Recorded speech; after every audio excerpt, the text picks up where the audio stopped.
প্ৰিয় শিক্ষাৰ্থীসকল, কৃষ্ণকান্ত সন্দিকৈ ৰাজ্যিক মুক্ত বিশ্ববিদ্যালয়ৰ বিদ্যায়তনিক দৃশ্য শ্ৰাব্য অনুষ্ঠানটিলৈ আপোনালোকক স্বাগতম জনাইছো। স্বয়ংপ্ৰভা DTH চেনেল 20ৰ যোগেদি শিক্ষাৰ্থীসকলৰ অধ্যয়ন কাৰ্য অধিক মনোগ্ৰাহী আৰু ফলপ্ৰসূ হোৱালৈ লক্ষ্য ৰাখি বিভিন্ন বিষয় সামৰি আমাৰ এই বিদ্যায়তনিক অনুষ্ঠানটি সজোৱা হৈছে। আহকচোন প্ৰিয় দৰ্শকসকল, আমাৰ আজিৰ খণ্ডটিৰ মাজলৈ আগবাঢ়ো।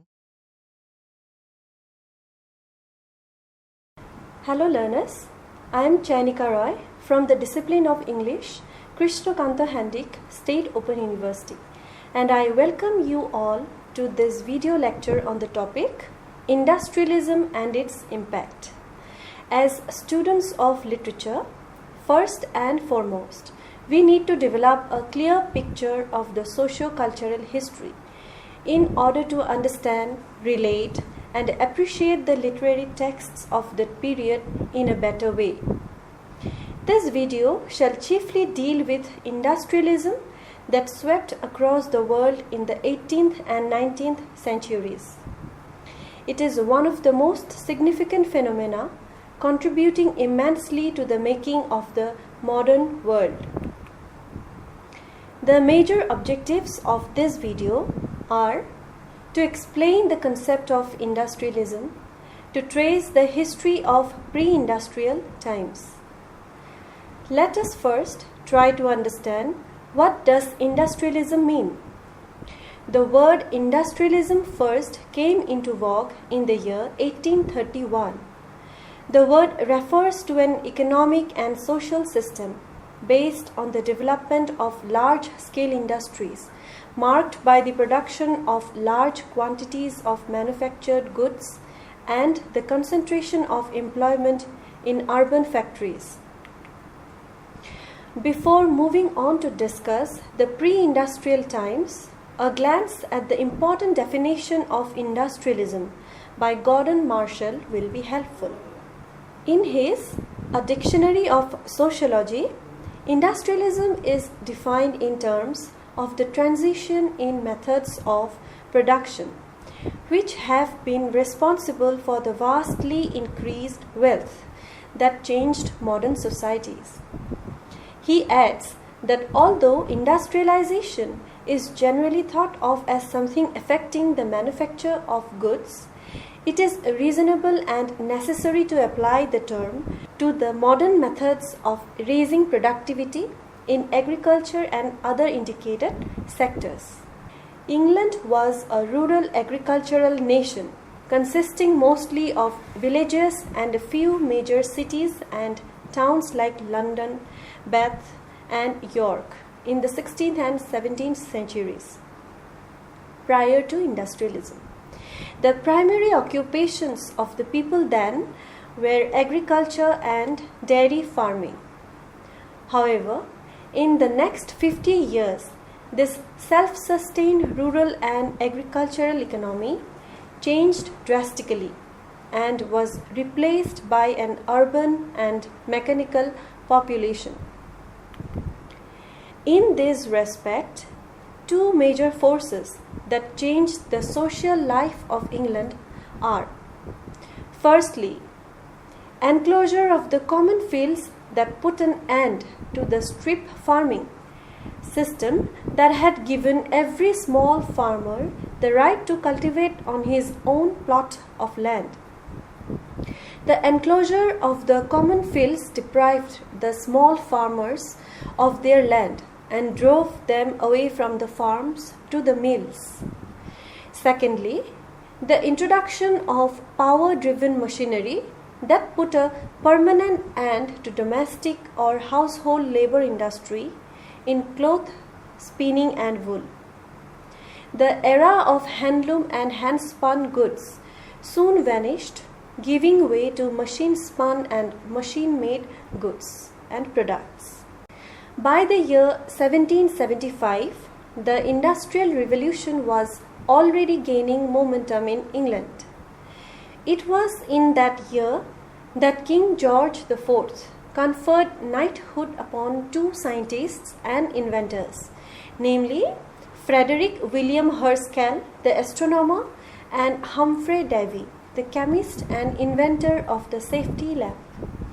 Interestingly, they were among those scientists instrumental in bringing about the great social and economic transformation known as the Industrial Revolution.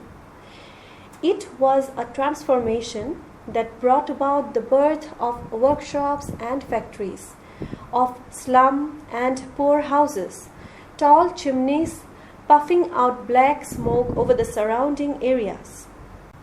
Some of the developments that contributed towards the Industrial Revolution are: James Hargreaves had invented the spinning frame.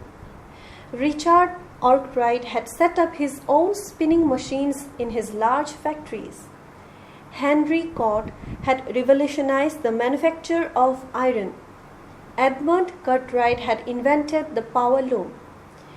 So it can be summed up that the invention of the spinning frame, spinning machines, power loom, steam engines, etc. were the reasons that led England to become a world leader in industry and technology.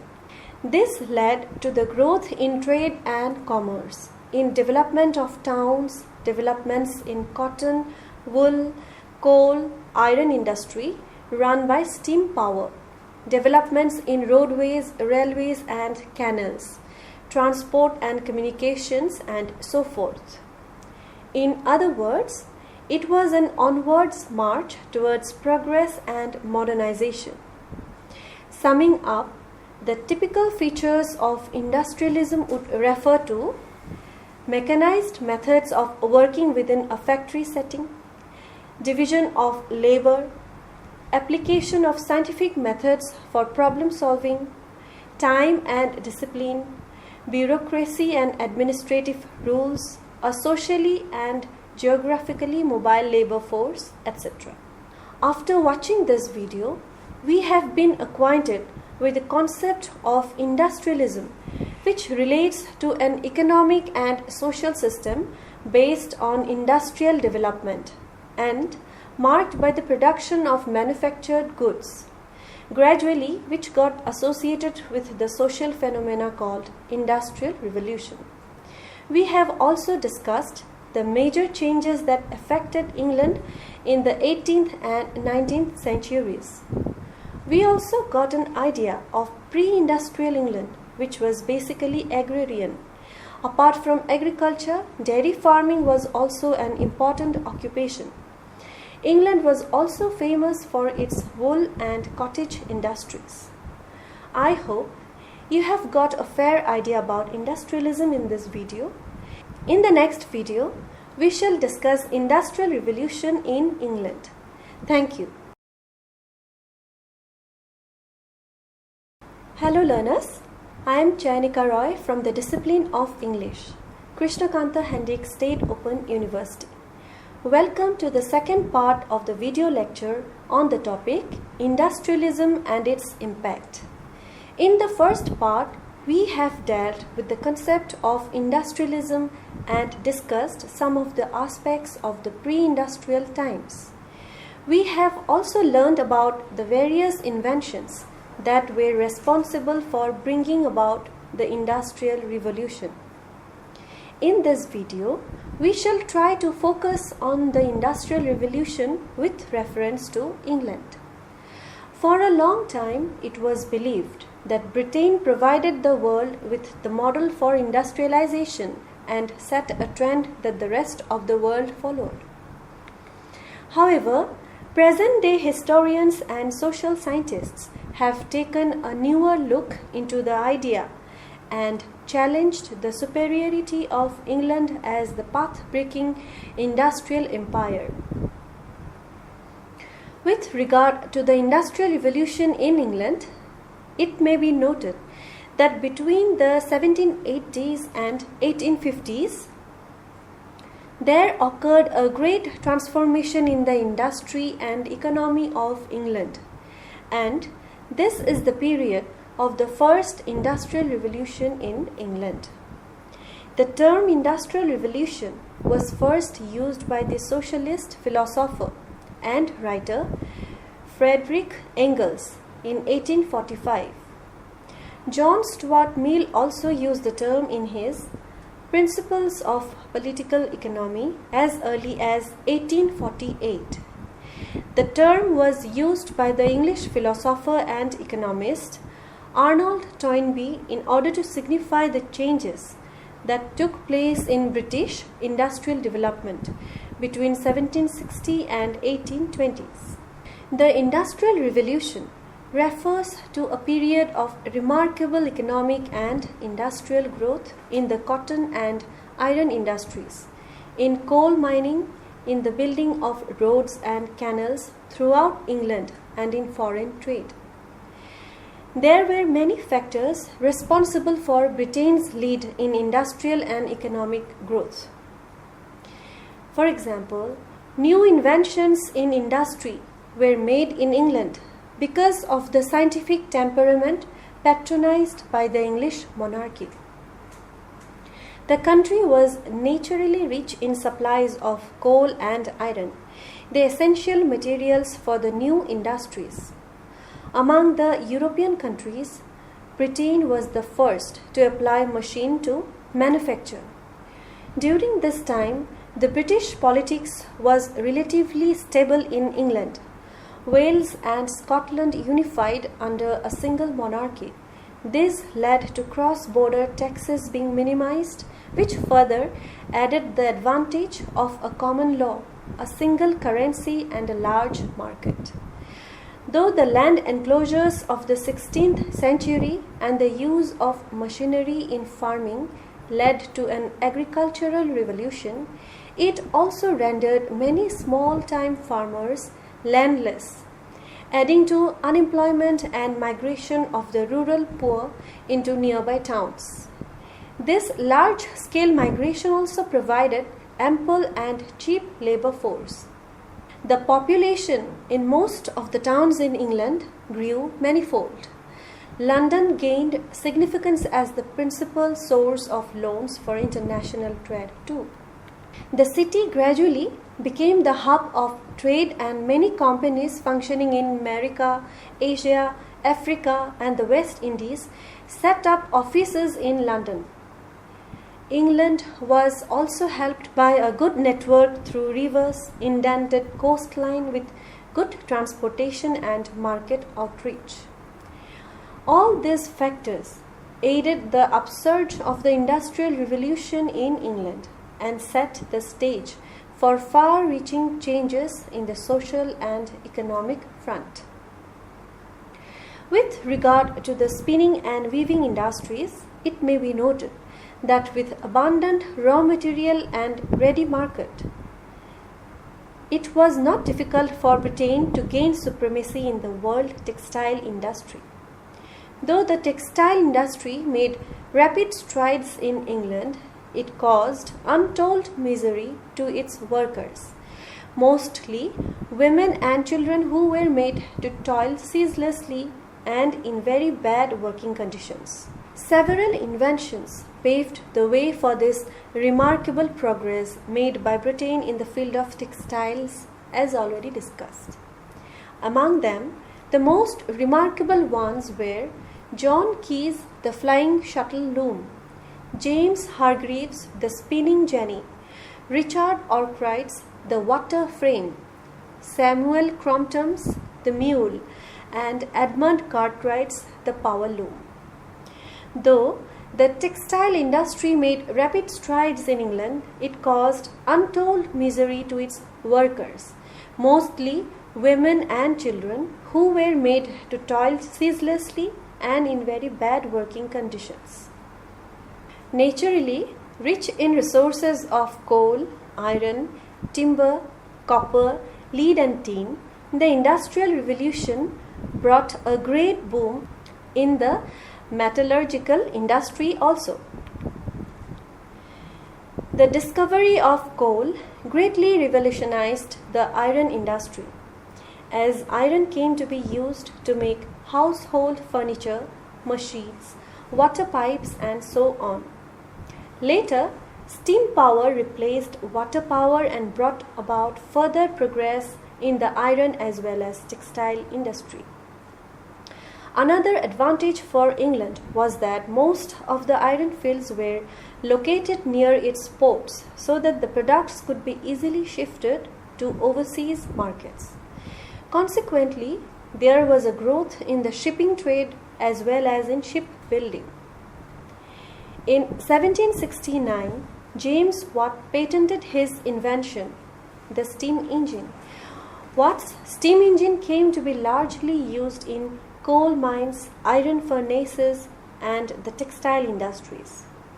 In the 1770s, John Wilkinson, known as Iron Mad Wilkinson, made the first iron chest, vats for breweries and distilleries, and water pipes. The increase in the use of machines also necessitated better means of transport and communication. Thus, a revolution was also brought about in road and river transport and subsequently in railways.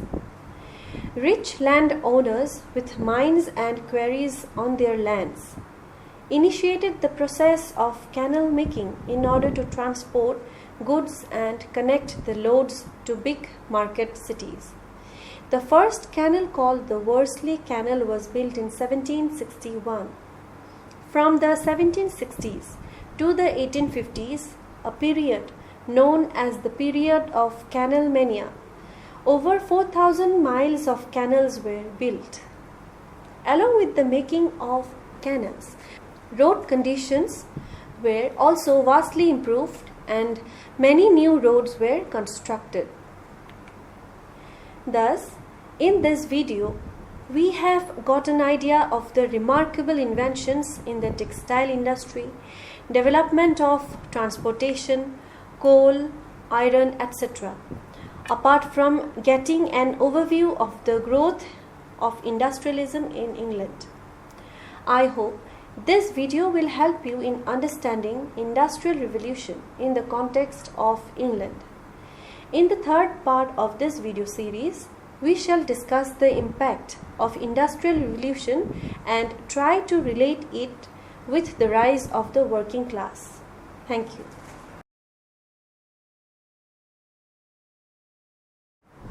Hello learners, I am Chayanika from the discipline of English, Krishnakanta Handik, State Open University, and I welcome you all to this video lecture on the topic Industrialism and its impact. In the first and second parts of the videos on this topic, we have dealt with the idea of industrialism along with an emphasis on pre-industrial times. We have also analyzed the role of England and discussed the parameters with regard to the growth of Industrial Revolution there. In this video, we shall, however, focus on the socio-cultural aspects of Industrial Revolution. The main objectives of this video lecture are to explain the rise of the working class, to discuss the effects of the Industrial Revolution. Between 1870 and 1914, politics began to touch upon economics. Governments had begun to take interest in the growth of industries. The widening of the franchise, as through the Reform Acts in England, meant that the majority of the electorate would be poor and insecure. The quote-unquote tidal wave of Western capitalism, which flooded the developed countries, ensured that the number of those who lived by earning wages for manual labor was greatly increasing. Even in predominantly agrarian countries, manufactured products were finding different markets. The spectacular increase in the number of wage workers led to the formation of recognizable labor classes, chiefly in the countries of old established industries as well as in the countries which were newly industrializing in Europe, North America, Japan, and some other areas of white settlement overseas. Here, we have to note the role of the Reform Act of 1832, passed by the English Parliament, which helped to bring in a change in the franchise by widening the electorate. However, its scope was not essentially democratic, as the artisans, the working classes, and sections of the lower middle classes remained outside its ambit. In Parliament, there was an apparent conflict of interests between the industrialists and the land-owning classes. The term middle classes began to be used in social political debate. The new environment of factory-driven work led to a break with old and familiar ways of life. The new working class people began to emerge. Trade unions acquired legal status and privileges that employers were compelled to contend with their organization in the workplace. From the last 2 decades of the 19th century, mass political parties based on the working class forced a new direction in politics. The Industrial Revolution changed the course of history. It has been the primary cause of many social, moral, and political problems facing the world today. For instance, when the upsurge of the Industrial Revolution hit England, she was barely prepared to face the consequent problems of such a phenomenal growth of industries, cities, and industrial areas, the working class strife, the rift between the upper class, bourgeois, and the working class, the growth of slums, moral and economic degradation, and the downside in human dignity and labor. As the Industrial Revolution progressed, slum towns grew with planning but without any kind of government control. It was a time of rampant individualism and the desire for quick money, returns on the part of the mill and factory owners and aristocrats who distanced themselves from industrial sectors in their estates. This was an age where individual talent could grow and bring about radical and revolutionary changes. It was an age when investments grew manifold in no time. However, all this was possible at an immensely negative human cost. The Industrial Revolution in England coexisted with 2 important historical events. Those were Britain lost the 13 American colonies and Napoleon was defeated. Both these events took a toll on England's economy, and the poor masses were the ones to feel the pinch the most. This was also a time of immense increase in urban population. Most of the people of these towns, women and children included, worked and lived in appalling conditions in factories and slums. Their wages were meager and healthcare and sanitation were almost non-existent. On the one hand, there could be found a vast progress made in the industry, road and river transportation systems, and on the other, there was the regression in terms of quality and standard of life and human dignity. The industrial cities were unhygienic and did not provide proper facilities for the people. The industrial towns grew haphazardly without any planning at all. The overflow of population led to the building of brick houses back to back for workers without sanitation, drainage, proper lighting or ventilation. The new industrial cities were marked by stuffy factories with dreary rows of buildings and smoky chimneys.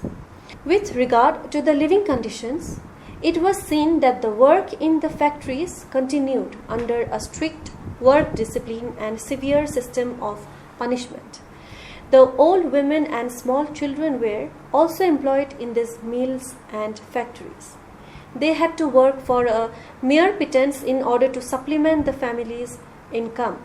The replacement of man with machines had a pathetic effect since employment grew sparse, working conditions poor, and wages meager.